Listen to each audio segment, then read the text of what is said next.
Hello friends, हमारे special session जज्बा जीत का जो कि हमने स्पेशल स्टार्ट किया है HCS 2021 के लिए, जिसका एग्जाम अगले मंथ 12 सितंबर को होना है। और उसमें हमने पहले स्टार्ट किया है इंडियन पॉलिटी का सेशन। इंडियन पॉलिटी के सेशन की अगर हम बात करें तो हम आपको बता चुके हैं भारतीय संसद यानी संसद किससे मिलकर बनती है, वो निहित है आर्टिकल 79 में। हमने आपको बताया राज्यसभा की संरचना के बारे में, आर्टिकल 80 में हमने आपको बताया लोकसभा की संरचना के बारे में, आर्टिकल 81 में हमने आपको बताया एक संसद की योग्यता क्या होना चाहिए, आर्टिकल 84 में। साथ ही हमने आपको बताया विस्तार से भारतीय संसद के बारे में।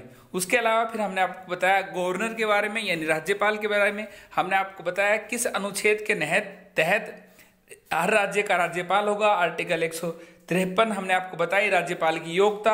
हमने आपको बताया कि मिनिमम एज राज्यपाल के लिए 35 ईयर्स होती है, और बताया कि राज्य के हाई कोर्ट के जज की भी अपॉइंटमेंट राज्यपाल करता है, ना कि मुख्यमंत्री करता है। उसके बाद हमने आपको बताया मुख्यमंत्री के बारे में। हमने आपको बताया कि मुख्यमंत्री की नियुक्ति राज्यपाल करता है, और आर्टिकल 167 के तहत मुख्यमंत्री बाध्य है राज्यपाल को हर बात बताने और विचार विमर्श करने के लिए, जो कि सेंटर में आर्टिकल 178 होता है। साथ ही हमने आपको बताया पंचायतों के बारे में। हमने बताया आपको कब मिली पंचायतों को कॉन्स्टिट्यूशनल संविधान में मंजूरी। हमने आपको बताया 73वें संविधान संशोधन से पंचायत को और 74वें संविधान संशोधन से मिली मंजूरी नगर पालिका को, जो कि अब हमारे आर्टिकल 243 में निहित है।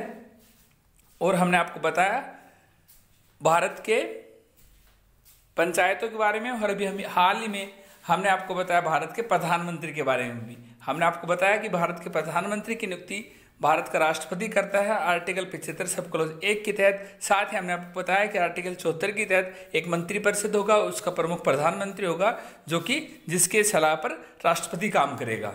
और उसी की श्रृंखला में आज हम बताएंगे आपको स्टेट फाइनेंस कमीशन।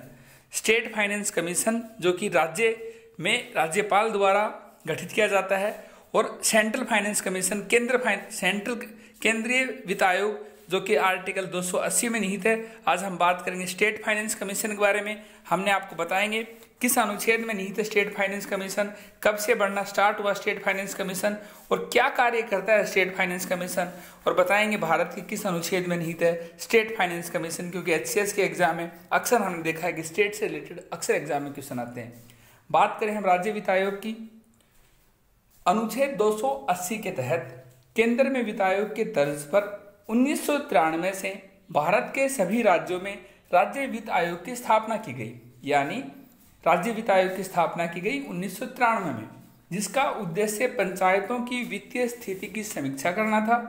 यानी पंचायतों की वित्तीय स्थिति की समीक्षा करना था। राज्य वित्त आयोग के निम्न कार्य हैं: राज्य में स्थित विभिन्न पंचायती राज संस्थाओं और नगर निकायों की आर्थिक स्थिति की समीक्षा करना, राज्य में स्थित विभिन्न नगर निकायों और पंचायती राज संस्थाओं की वित्तीय स्थिति को सुधारने के लिए जो कदम उठाने हैं उनकी रिकमेंडेशन देता है राज्य वित्त आयोग।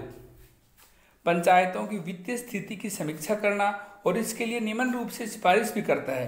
राज्य द्वारा लगाए गए कर, शुल्क, टोल, फीस की विशुद्ध आय को पंचायतों तथा राज्य के बीच में आवंटन करने का कार्य है राज्य वित्त आयोग का। यानी पंचायतों और राज्य के बीच में कैसे जो कर, शुल्क, टोल जो स्टेट गवर्नमेंट वसूलती है स्टेट से, वो कैसे वितरण होगा, कितना प्रतिशत पंचायतों को दिया जाएगा, कितना प्रतिशत अपने पास राज्य रखेगा, ये सब बात करता है राज्य वित्त आयोग। वहीं केंद्रीय वित्त आयोग बात करता है कितना परसेंट किस स्टेट को दिया जाएगा, सेंटर कितना रखेगा, जो कलेक्शन सेंटर करता है।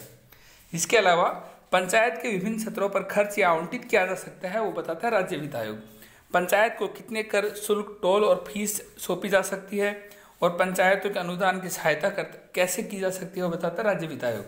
अब बात करें राज्य वित्त आयोग निहित है भारत के संविधान के अनुच्छेद 243I में। यानी जो 243 जो पंचायत से संबंधित है, उसी में एक अनुच्छेद है 243I, जिसमें बात की है वित्त आयोग की, जो पंचायतों के विशेष मूल्यांकन के लिए वित्तीय स्थिति की समीक्षा करता है। भारत में पंचायती राज व्यवस्था की अवधारणा और आकांक्षाओं को उपयोग में लाने के लिए राज्य वित्त आयोग की भूमिका बहुत महत्वपूर्ण है। यदि पर्याप्त सुविधा और अधिकार के साथ अंतिम रैंक के अधिकारी तक वित्त आसानी या सावधानी से उपलब्ध होता है, तो सत्ता के अंतरण को महसूस किया जा सकता है। इन पहलुओं के मद्देनजर राज्य वित्त आयोग की भूमिका को देखा जा सकता है। एग्जामिनर आपसे पूछेगा राज्य वित्त आयोग किन के बीच में शुल्क और करों का वितरण करता है। आप बताएंगे राज्य और पंचायतों के बीच में भारत के किस अनुच्छेद में निहित है? 243 आई में निहित है। और केंद्र में राज्य वित्त आयोग किसके तहत है? अनुच्छेद 280 के तहत है। और राज्य वित्त आयोग कब स्थापना हुई? 1993 में, जब मिला पंचायतों को संवैधानिक दर्जा। हमारे आज के सेशन में इतना ही। Thank you.